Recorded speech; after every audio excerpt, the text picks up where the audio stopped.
আৰু ইফালে বাইহাটা চাৰিআলিৰ এখন ব্যতিক্ৰমী বিদ্যালয়খনে প্ৰতি বছৰে অনুষ্ঠিত কৰি আহিছে এক নিৰ্বাচন। ছাত্ৰ একতা সভাৰ নতুন কমিটি গঠনৰ বাবে অনুষ্ঠিত হৈছে এই নিৰ্বাচন। শিক্ষক শিক্ষয়িত্ৰীসকলে অনুষ্ঠিত কৰি আহিছে এই নিৰ্বাচনটো। গণতন্ত্ৰ আৰু নিৰ্বাচন সন্দৰ্ভত সামূহিক জ্ঞান দিয়াৰ প্ৰয়াস কৰিছে শিক্ষক শিক্ষয়িত্ৰীসকলে।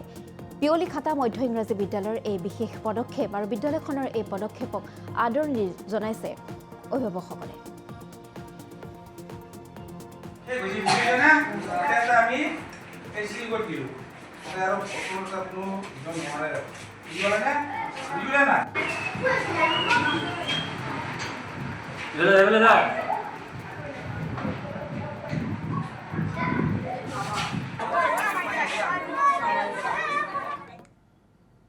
এইটো এটা সুন্দৰ নিদৰ্শন। মই ভাবোঁ আমাৰ গোটেই এই অঞ্চল কামৰূপ বা তেনেধৰণৰ অসমতো তেনেধৰণৰ একেবাৰে নজিৰ একেবাৰে কম। এনেধৰণৰ সুন্দৰভাৱে এটা ছাত্ৰ সংসদৰ নিৰ্বাচন অনুষ্ঠিত কৰা। ইয়াত প্ৰিজাইডিং অফিচাৰকে ধৰি পুলিং অফিচাৰকে ধৰি গোটেইখিনি আছে।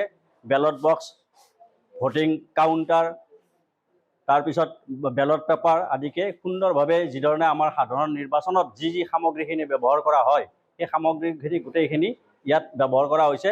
ইয়াৰ দ্বাৰা ছাত্ৰ ছাত্ৰীক যে আমি নিৰ্বাচন কি বস্তু, কেনেকৈ ভোট দিব লাগে, ভোট দিলে আমাৰ কি হয়, তেওঁলোকক সৰুৰ পৰাই এই ধৰণে প্ৰশিক্ষণ দিয়া হয় যাতে তেওঁলোকে ভৱিষ্যতে এজন সুনাগৰিক হৈ আমাৰ সাধাৰণ নিৰ্বাচনত অংশগ্ৰহণ কৰি আমাৰ শাসন ব্যৱস্থাটোত তেওঁলোকে অংশগ্ৰহণ। আৰু ইফালে বাইহাটা চাৰিআলিৰ এখন ব্যতিক্ৰমী বিদ্যালয়খনে প্ৰতি বছৰে অনুষ্ঠিত কৰি আহিছে এক নিৰ্বাচন।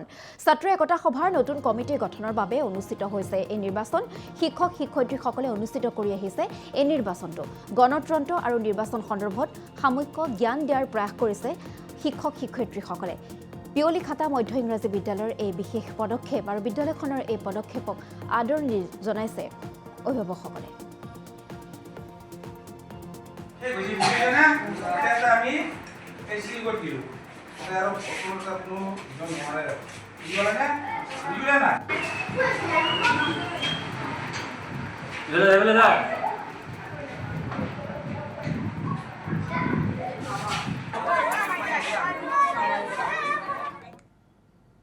এইটো এটা সুন্দৰ নিদৰ্শন। মই ভাবোঁ আমাৰ গোটেই এই অঞ্চল কামৰূপ বা তেনেধৰণৰ অসমতো তেনেধৰণৰ একেবাৰে নজিৰ একেবাৰে কম। এনেধৰণৰ সুন্দৰভাৱে এটা ছাত্ৰ সংসদৰ নিৰ্বাচন অনুষ্ঠিত কৰা। ইয়াত প্ৰিজাইডিং অফিচাৰকে ধৰি পুলিং অফিচাৰকে ধৰি গোটেইখিনি আছে।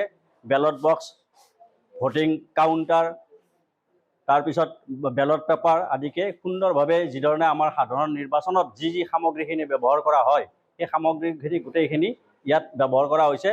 ইয়াৰ দ্বাৰা ছাত্ৰ ছাত্ৰীক যে আমি নিৰ্বাচন কি বস্তু, কেনেকৈ ভোট দিব লাগে, ভোট দিলে আমাৰ কি হয়, তেওঁলোকক সৰুৰ পৰাই এই ধৰণে প্ৰশিক্ষণ দিয়া হয় যাতে তেওঁলোকে ভৱিষ্যতে এজন সুনাগৰিক হৈ আমাৰ সাধাৰণ নিৰ্বাচনত অংশগ্ৰহণ কৰি আমাৰ শাসন ব্যৱস্থাটোত তেওঁলোকে অংশগ্ৰহণ